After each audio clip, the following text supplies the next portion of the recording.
Magandang araw ka dito. Welcome lahat dito sa ating 5G Home Wi-Fi Starter Kit. Pag-usapan natin ngayon yung product ni dito.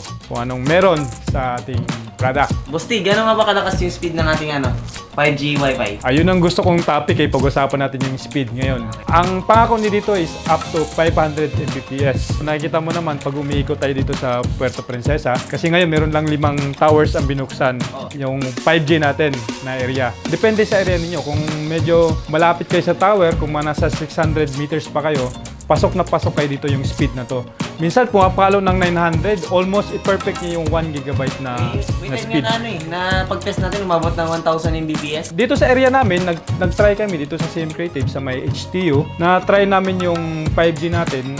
Actually, hindi na siya pasok Pero ngayon pumapalo siya ng 120 or 80 to 120 speed niya. So goods pa rin yun para sa amin kasi madami kaming gumagamit dito ngayon. Once na hindi pasok sa speed yung area ninyo, hindi kayo installan. So, yun ang kagandahan. Bali, hindi nila ipipilit to, yung 5G na to? Hindi nila ipipilit ito kasi nga, pag nakita nilang hindi naman goods, hindi pasok sa signal, wala yun. Hindi natin i-disregard natin yung pag-application nila. Kasi sayang naman na nangako tayo tapos hindi naman pala nila magagamit. Yung area nyo, kung yung phone nyo, pag 5G yung phone mo, pwede mong i-speed test yung Ookla na speed test. Pag tinitest nyo yun, makikita nyo kung goods yung signal nyo, yung area nyo, 5G ang area nyo. Lalo na pag gamer ka, goods yung paglalaro nyo, walang lag. Boss D, ano naman yung kinaibahan ng dito sa ibang telco? Ayun, ang kaibahan lang natin, si dito is fixed wireless access. Direct kasi tayo sa tower. Kung makikita natin, merong sa inyo na gumagamit ng Starlink, via satellite naman yung si Starlink. Si PLDT naman, yung ibang telco naman, fiber optic siya, wired naman siya. Ang kagandahan kay dito, no need to butas your kisame. Yun ang kagandahan, Plug and play ito, wireless ito si dito. Dahil nga, siya, Boss D, wireless siya. Paano yun pag kunyari may bagyo, ganyan, ulan? Katulad dito, malakas yung ulan ngayon. Oo nga.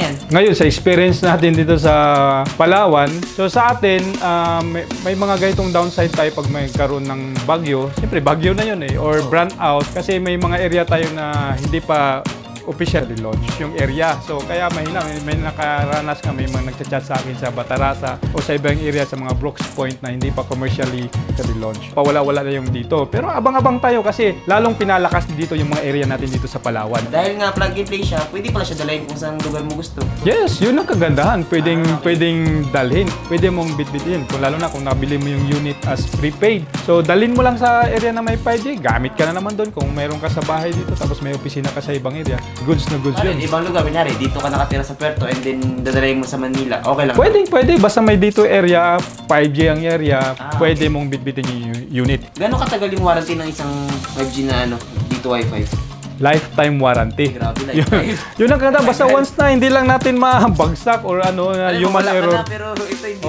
As long na binabayaran mo, pasok tayo dito. Yung lifetime warranty natin. As a prepaid unit ang binili mo, 1 year warranty naman siya. Naka-promo siya ngayong September hanggang katapusan. For the first 6 months, makukuha mo lang ito ng 745.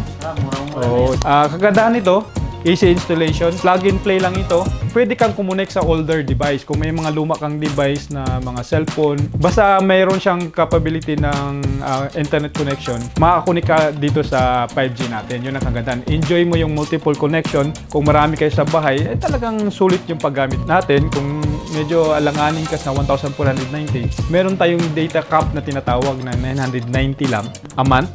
200 gigabytes naman ito. Ang kaganda na merong rollover sa next month only. So, kung ayaw mo naman yung commitment kasi nga monthly, 2 years lock-in yung postpaid niya, pwede ka naman mag-prepaid.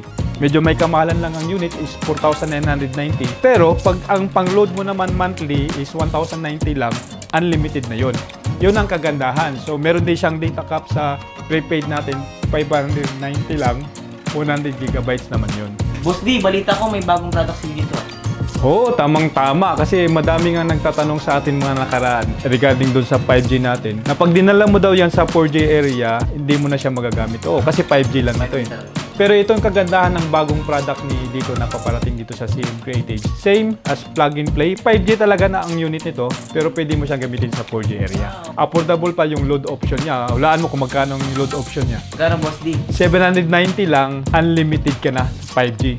Ang kagandahan niyan, meron kang bonus na 50 GB sa 4G data. 30 days na yun, boss D. Yes, 30 days. Only 5G data for 30 days na yon. Ang kaganda nito, yung pag binili mo yung load na 790, yung unlimited natin na load, ang kaganda niya, meron kang 10 months rebate. So, ibig sabihin yung 790 mo, bawasan pa ng 100 plus, solve ka, tapos unli ka pa, meron ka pang bonus na 50 GB data sa 4G. Alam naman natin na yung sa panahon ngayon natin na pa 5G na tayo, transition na tayo from 4G to 5G.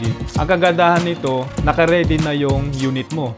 Yung paparating na unit is 1,900 plus siya, prepaid yun siya, pero 100 Mbps lang yung paparating natin na unit. Ito naman, up to 500 Mbps. Minsan, mas lampas pa dun sa 500. Abang-abang tayo sa next pag-usapan namin na topic, paano natin gamitin itong 5G na home Wi-Fi ni Dito. Ayun, maraming salamat ka dito sa panonood dito sa Facebook page namin sa Dito Palawan. Marami pa tayong pagkukwentuhan sa mga susunod na araw ng pag-usapan natin about Dito product. At meron din kaming paparating na Dito Retailers online event. Abang-abang kayo kasi may bibigay kami ng mga regalo sa ating mga retailers na aktibong tumantagkilik sa Dito Palawan. Maraming salamat sa panonood.